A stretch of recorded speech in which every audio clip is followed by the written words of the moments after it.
Michelle, the Children's Librarian at the Sheridan County Public Library System, and welcome to another session of Bookmarks. Today I want to share part of the story called The Evolution of Calpurnia Tate by Jacqueline Kelly. This is a book that you're going to absolutely want to read. And it starts like this.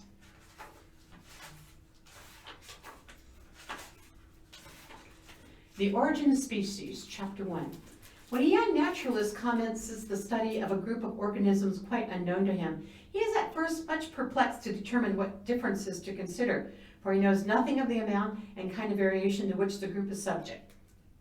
By 1899, we had learned to tame the darkness, but not the Texas heat. We arose in the dark hours before sunrise, when there was barely a smudge of indigo across the eastern sky, and the rest of the horizon was still pure pitch. We lit our kerosene lamps and carried them before us in the dark like our own tiny wavering suns. There was a full day's work to be done before noon when the deadly heat drove everyone back into our big, shuttered house, and we lay down in the dim, high-ceiling rooms like sweating victims. Mother's usual summer remedy of sprinkling the sheets with refreshing cologne lasted only a minute. At 3 o'clock in the afternoon, when it was time to get up again, the temperature was still killing. The heat was a misery for all of us in Fentress, but it was, a woman who suffered the most in their corsets and petticoats. I'm still a few years too young for this uniquely feminine form of torture. They loosened their stays and sighed the hours away and cursed the heat and their husbands too for dragging them to Caldwell County to plant cotton and acres of pecan trees. Mother temporarily gave up her hairpiece, a crimped false fringe and a rolled horsehair wrap, platforms on which she daily constructed an elaborate mountain of her own hair. On these days when we had no company, she even took to sticking her head under the kitchen pump and letting Viola, our quadroon cook, pump away till she was soaked throughout. We were forbidden by sharp orders to laugh at this astounding entertainment.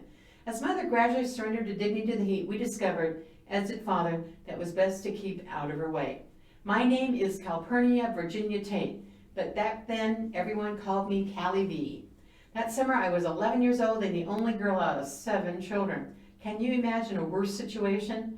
I was spliced midway between 3 older brothers, Harry, Sam Houston, and Lamar, and 3 younger brothers, Travis, Sol Ross, and the baby, Jim Bowie, whom we called JB.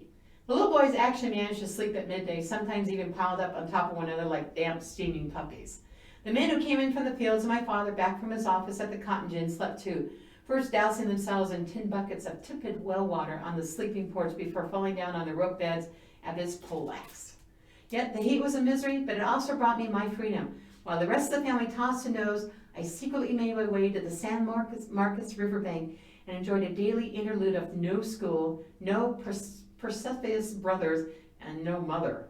I didn't have permission to do this exactly, but no one said I couldn't. I got away with it because I had my own room at the far end of the hall, whereas my brothers all had to share, and they would have ratted in a hot red second. As far as I could tell, that was the only sole decent thing about being a girl.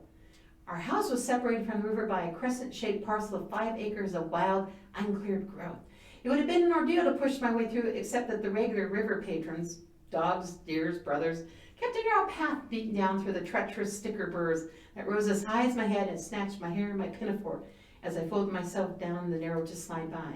When I reached the river, I stripped down to my chemise, floating on my back with my shimmy gently blowing around me in the mild currents, luxuriating in the coolness of the water flowing around me. I was a river cloud turning gently in the eddies. I looked up at the filmy bags of webworms high above in the lush canopy of oaks bending over the river. The webworms seemed to mirror me, floating in their own balloons of gauze in the pale sky.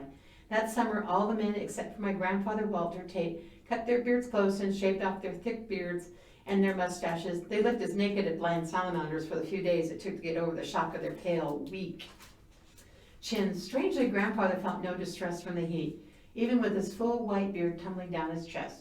He claimed it was because he was a man of regular and moderate habits who never took whiskey before noon. His smelly old swallowtail coat was hopelessly outdated by then, but he wouldn't hear a party with it. Despite regular sponging with benzene at the hands of our maid, San Juana, the coat always kept its musty smell and strange color, which was neither black or green. And if you like this, I gotta put my bookmark in there. If you like the beginning of this story, The Evolution of Calpurnia Tate by Jacqueline Kelly, I suggest you check it out. I put my bookmark in here because bookmarks are very good to have. First, This one tells me about some stars, which is very interesting. But it also reminds me this is the place I want to start again. And it tells these book characters that I will be back soon.